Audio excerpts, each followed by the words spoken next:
أنا في الرأس لا تشيني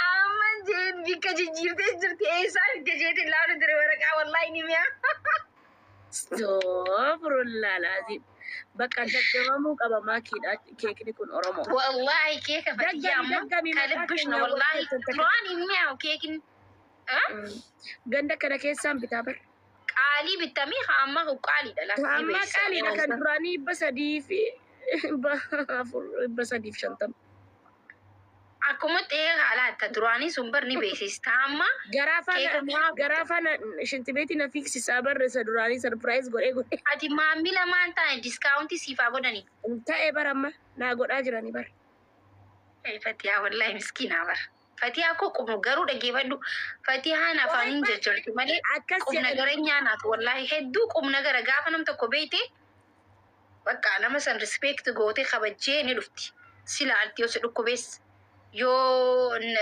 aflaa qabaates yoo namni sitti dhufes bichaa nama kabajjisni galee garuu xiqqoo jarjarti nama wayitu naa hime maakiini hin jarjarti garuu xiqqoo maakiin naan jedhani har'a fatiyaan kuni akka baqqaa jira miti nama guddaa wayii baqqaa haadha keenya waa fuutu malee mana namaa deemuun hin dandeessu jette jedhani mana namaa teessee ati fatiyaan kun akkasi fatiyaani mana namaa waa fuutee deemti yaani nijraami harka duwwaa deemuu feetu jaallattu mana namaa gizee deemtu harka qullaa hin deemtu gobaziidha wallahi haasi faarsuun ture nama biratti faarsuu turteedha Fatiyaan nama gaariidha gizee nama bira dheexu waa qabattee dhuftii nama laaltii akka nama guddaatii amalisi bakka akka nama guddaati iktiraama qabdi bikka sanitti xiqqoo garuu ni jarjartiin sin je'e yaa akkas bikkin itti jeellee nama dhufee si himu ni beektaa saniif hin jee sagalee kaasee hin jee yaa jennaanin waaw soo yaa fatii akkasi wallahi nama gaarii mee maakiidhaa dabalamu keekni warri jettan takka noo warri jettan lama kullee teenya welkaam jabduu Oromoon qabdu. Kullee suuf bar jabdu Oromooti takka ilal ay Oromoo bakka maqaa Oromootiin jechuudha. Wow so much. Wow Oromoo. Wow so much. This is crazy. Wow okay. Ayye bakka maqaa Oromoo. Hai Fatia ya bosi dukkubee rabbi si haa fayyisu yamma yaadaddilan. Amiin amiin. Viidiyoo teetiin argee wallahi si bilbilajeen raanfadhee. Yaa intani na dhukkube gara muuzii nyaadheetiin beela'eetiin muuzii nyaadhee rafee achiin bakka taa'uun dadhabee ka'uun dadhabee feentii nyaadhe ka'a. Hai Habibti soomana rabbiitiin. Kasufraan asiif achitti nyaanni dhiyaatu akkamii beelooyitee muuza nyaattee dhukkubsattee mana yaalaa deemtan anchi maqaa kaayirooti fuun tolu maal taatee wallaa akka waan nyaata dhabamee moo wallaa guutee jira garuu ani hin beeku waan nyaata guyyaa sana na jibbisiisee muuza liqimsee achiin garaan bakka akka tokko na dhukkubee du'een oole shaadaan qabadhee bar. Liqimsee bakka fayyuman liqimsee tara lama na nyake malee sirriitti nyaanne fayyaan galche. Nau jarjara kan nageenya walaa irra dhagahu liqimsee nama bakkuma namatti liqimsee jennee maal na jechite muuzii fuudheetiin liqimsee bakka namatti cabsee. Yaa rabbanaa haa bade boosanitti dhukkubsattee mana yaalaa deemte. Mana yaalaa deemee gilkoos naamni marfee na ajajanii akkasitti. Doktara ammaa jetteen duba. Doktara muuzii nyaadhe fayyaan jedheen gaazii garaa keetiitu dhumatee naan jedhe. Garaan gaazii qaba. Gaaziin qabdu garaan kee gaaziin qabu naan jedhe. Maal jechuu? Doktara akkamii bira deemtee?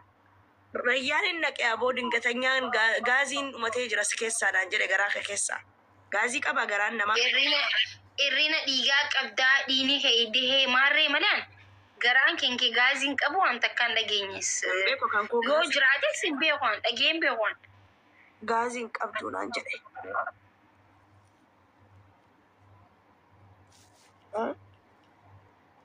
Ani beekna duuboo. Maakiyyee siree keessanii kun maashaallah. Yaa Rabbi kiyya yoomuma sireerra na ciibsise jaarsa kiyyaa wajjin yaa Allah yaa Rabbi. Yaa Ilaahii koo yaa gooftaa koo na gargaare. Wayii jaarsa kee gara fuulduraa eessuma jirta warabbal kaaba. Deemi du'aayi godhadhu masgiida dhaqiitii. Eessa amata darbees du'aayin godhadhe amata kanas jaarsaafin wallaahi birriifin godha amata kana wallaahi fedhu jaarsa amata meeqan godhe. Dhufuu didee. Bakka deemiti ati laal. Rabbi irraa abdiin kutatee numa deemititi. Idda uummata kanarratti akkana itti rabbii keetti osoo dubbattee bar ni harkattaa bar waan barbaadde hundaa'u rabbitti osoo namni himatee bar namni kamuu osoo namatti himatuu baatee rabbitti waa himate.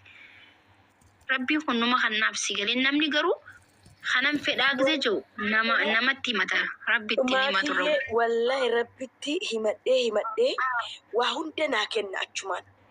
Garuutu immoo kanamatti himtu caalamoo rabbii himtutti caalate. Gizee hedduu hamturra caala. Gizee hedduu kan nama itti himu caala garuu. Sanii bar namni laala kamni wayi ta'a nummoo hunda laasi qofaa miti. Namatti haasa'uu caalanna bakka. As deebinee yaa rabbi ati akkana naaf godhi. Akkana naa godhi namni kun sirraa haasa'u. Rabbiin immoo sirraan haasa'u. Rabbiin waan ati itti himatte.